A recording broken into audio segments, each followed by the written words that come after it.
Choosing the right industrial wet vacuum for your facility starts with understanding how it will actually be used.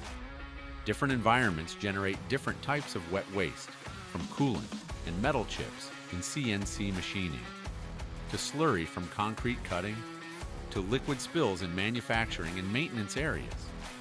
That's why selecting an industrial wet vacuum isn't just about picking a machine off the shelf.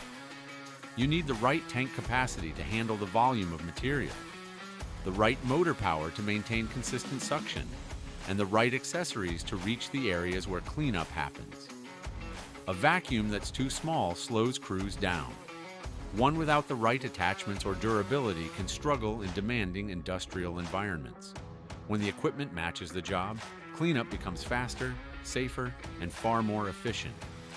Ruwac industrial wet vacuums, engineered for the way real facilities work. Learn more at ruwac.com.